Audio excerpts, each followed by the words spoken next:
나눔 서재를 찾아주셔서 진심으로 감사합니다. 오늘도 지혜를 나누는 소중한 시간이 되길 기원합니다. 오늘은 책 나는 불안할 때 논어를 읽는다에 실려있는 이야기를 들려드리겠습니다.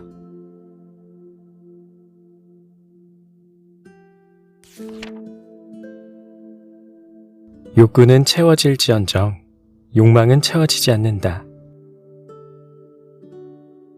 공자가 말하길 군자가 먹을 때 배부름을 구하지 않고 거주할 때 편안함을 구하지 않으며 이를 민첩하게 하고 말은 신중하게 하며 도가 있는 사람에게 찾아가 잘못을 바로잡는다면 배움을 좋아한다고 말할 수 있다.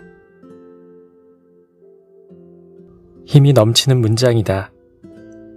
먹을 때 배부름을 구하지 않고 거주할 때 편안함을 구하지 않는다 라는 첫 구절은 기본적인 의식주 문제에 대한 해답이 되기에 충분하다.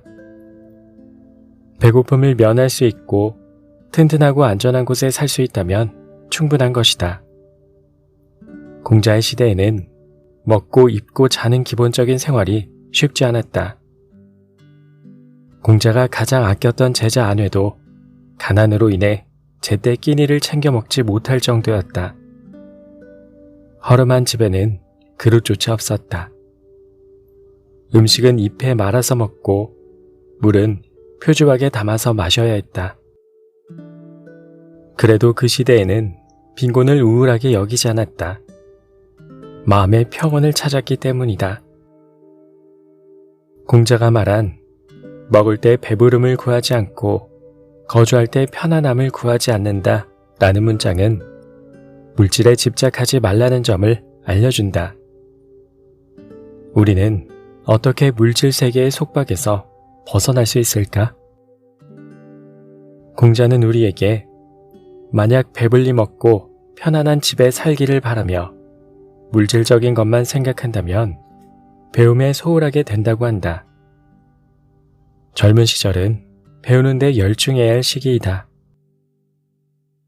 먹을 때 배부름을 구하지 않고 거주할 때 편안함을 구하지 않는다는 문장을 마음속에 새기고 자신을 격려한다면 소비주의의 함정에 빠지는 걸 피할 수 있다.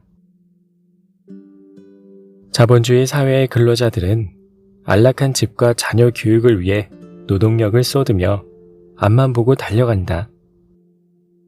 하지만 아무리 달려가도 결승점은 보이지 않고 지금까지 얻은 것이 삶의 전부인가라는 회의감에 젖어든다. 거주할 때 편안함을 구하지 않으며에서 구하지 않는다라는 말은 추구하지 않는다는 것이다.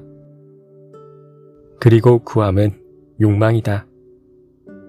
욕구는 충족될 수 있지만 욕망은 영원히 채워질 수 없다. 가령 우리는 좋은 집에서 살고 싶어 한다. 32평 혹은 45평 아파트에서 사는 사람들은 별장을 갖고 싶어 할 것이고 별장이 있는 사람들은 드넓은 정원을 원할 것이다. 이처럼 욕망은 끝이 없다. 먹을 때 배부름을 구하지 않고 거주할 때 편안함을 구하지 않는다는 것은 물질적인 측면에서 이상적인 조건에 이르지 못한다 할지라도 학습을 시작해야 한다는 의미이다. 편안한 집에 거주하고 풍족한 생활을 할 수 있을 때까지 기다린 뒤에 학습과 성장을 하려 해서는 안 된다. 공자는 우리가 물질적 압력에서 벗어나 시간을 들여 공부하고 물질에 구속되지 않기를 바랐다. 다음으로 이를 민첩하게 하고 말은 신중하게 한다라는 문장을 살펴보자.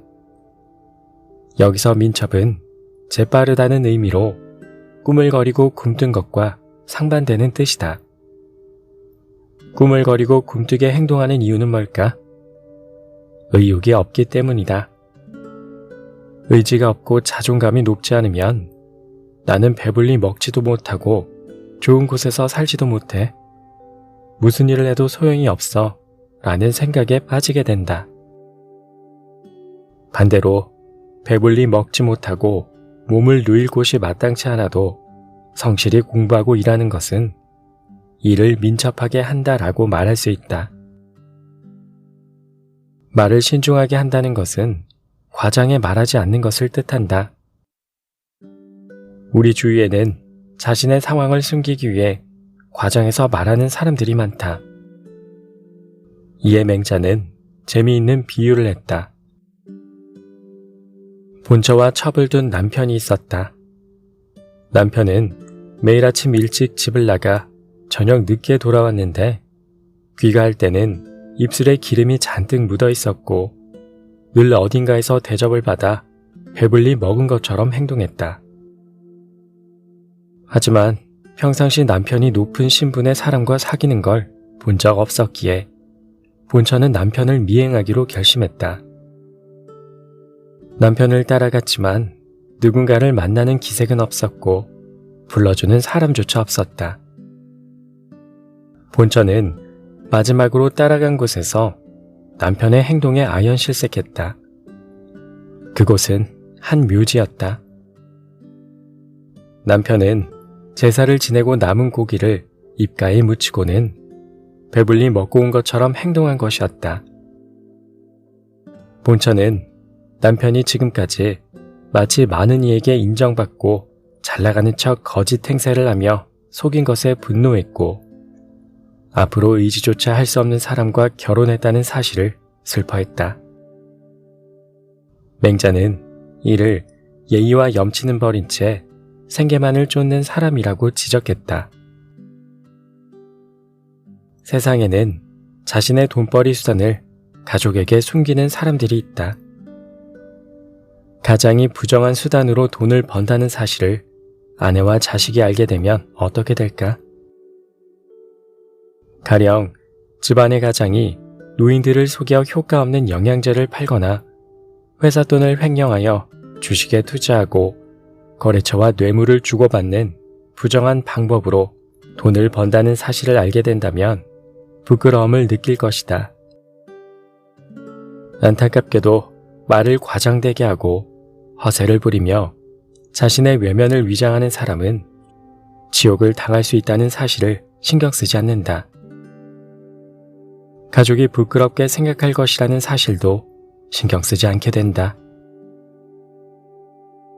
다음 구절인 도가 있는 사람에게 찾아가 잘못을 바로잡는다 해서 도가 있다라는 말은 자기 일을 잘 처리하고 자신에게 도움이 되는 사람과 사귀며 자신보다 수준이 높은 사람에게 사람됨을 배우는 것을 말한다.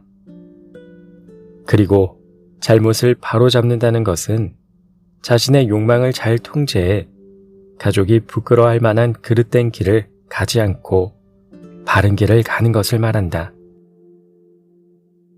이어지는 배움을 좋아한다고 말할 수 있다라는 문장은 앞에 나온 것들을 실행했다면 배움을 좋아하는 사람이란 뜻이다. 그러니 공자의 배움을 좋아하는 기준에 다다르는 것은 쉽지 않은 일이다. 배움을 좋아해야 하는 이유는 뭘까? 동물적 본성에서 벗어나는 과정이 배움이기 때문이다. 사람은 누구나 동물적인 본능과 사회성을 동시에 갖고 있다. 동물적 본성이 강해지면 매일 배불리 먹고 따뜻하게 입고 더 좋은 곳에서 사는 것만 생각하게 되고 물질적인 욕구를 지나치게 추구하게 된다. 동물적 욕구는 끝이 없다. 만약 동물적 본성을 통제하지 못한다면 침대 밑에 돈다발을 쌓아둘 정도로 많은 돈을 벌어도 공허함은 채워지지 않을 것이다. 반대로 배움을 좋아하게 되면 욕망보다 이성이 강해져 다른 사람들을 의식해 자신만의 이익만 생각하지 않고 다른 사람을 위해 노력하고 협동할 수 있게 된다. 항상 스스로를 돌아보며 군자가 먹을 때 배부름을 구하지 않고 거주할 때 편안함을 구하지 않으며 일을 민첩하게 하고 말은 신중하게 하며 도가 있는 사람에게 찾아가 잘못을 바로잡는다면 배움을 좋아한다고 말할 수 있다 라는 말을 떠올려 보자. 이 문장은 우리 행동의 좌우명이 될 수 있다.